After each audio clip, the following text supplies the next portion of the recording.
Tilt Swift and depth of field are two ways of creating artificial depth of field from a photo that's all in focus. The difference being one will look more like a little toy scene, the other one will look more realistic, and I will show you how to do both. So with both of these things, what you want to do is, because the change is going to be permanent to your image, you want to make a copy of your image. So I have two copies of it here. And then you're going to make a couple of adjustments. This is the one we're going to make it look like a little bit of a toy world. So we'll go to the adjustment layers, go into curves, and we'll take the curve and we'll tweak it just a little bit to make it a little bit brighter. And we'll change the blending mode to luminosity, so just to get the highlights to pop a little bit more. So that's one adjustment. And then we're also going to do some hue saturation adjustment. And we're going to play around with bringing the saturation up a bunch of points to make it pop even more in a color. So now if you compare that to the original image, if we turn that off, that's what we started with, and now we've made it pop quite a bit like this. Now, for the actual depth of field part, what we're going to do is we're going to switch into the quick mask mode, which allows us to actually paint right onto the image what our mask is going to be like. So we're going to take the brush tool, and I'm going to make sure it's a soft brush and it's relatively large, because I want to paint in the area that I want to keep in focus. So I'm going to make it big, and I'm just going to paint on here, and it draws in red, which is basically a mask. And I'm going to get that foreground image. I'm going to get those people in there because that'll help the image, and you don't want to go quite to the edge. That gives it that sort of Toyland kind of view.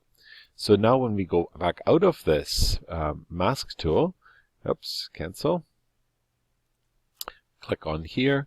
Now you can see that we have a selection, everything except the area that I've drawn in for my change. Okay, and that's what the mask tool will do. Now on our copy layer, we're going to now adjust this. So we've drawn in the area that we want to do, and now we're going to go to our blur mode. So we're going to filter, blur, okay, and you have to make sure that you are not on your mask or your adjustment layers anymore, that you go back to your actual image layer, because you're modifying the actual image. So then you go into filter, blur, and you go into lens blur right here. So now you can see what that image looks like. I'm going to shrink this down a little bit so you can see the dialog box a little bit better. Okay, and now you can see how the image is all in here with a foreground part in focus, and it already looks a bit like a toy kind of world. And again, I can play around with the radius, which means how much blur I get. So you can, if you go too far, then like this, it doesn't look very good anymore. So you want to keep it so it's just enough to give you that impression that you have this look. And you can play around with some of the settings and highlights and whatnot. And you want to make sure the source up here is none, so that you don't end up getting some strange results. So once I say OK to that, now we have our finished image. So if we turn that off compared to our original image, that was our original image, this is our new image. And what we could do is you could take this, turn this off, right click on this and say merge visible. So now we just have one image, and you can see the difference between the two. So this is the Tilt Swift part of the tool. In the other image, we're going to create an actual depth of field on here. So very similar to what we did before, I'm going to make a copy of my image, because again the change is going to be permanent. I'm going to go to my mask tool, and this time I'm going to pick a gradient, because I want my depth of field not to be localized like in the other image, but I want it to go from forward to back.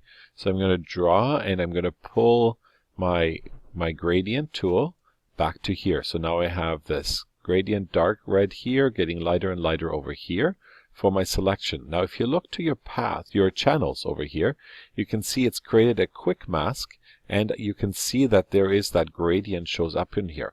And if I'm on the quick mask, what I can do is I can take my magic wand tool or quick selection tool. I'm going to connect the girl and select her in here. Try and get all of her in my selection. There we go. Okay, so I've got her selected. And on my quick mask, I'm going to go Edit Fill. And I'm going to fill with black. And my dialog box is over here. Fill with black. And say OK.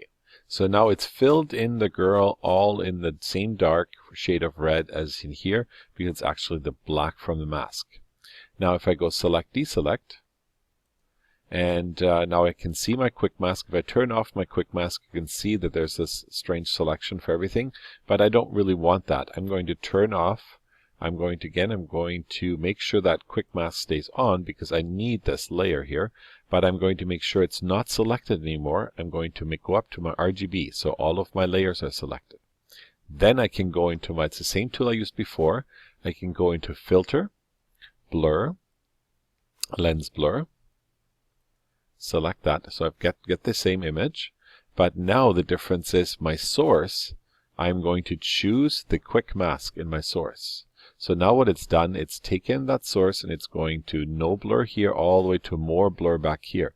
And if I take that slider for the blur focal distance, you can see I can actually change where it's setting that blur amount. And if I go all the way to the end, you can see that the trees are in focus and the girl in the background is not. So you can actually make different versions of the same image just by pulling that slider and using that same mask to figure out what you want to have in focus and what not.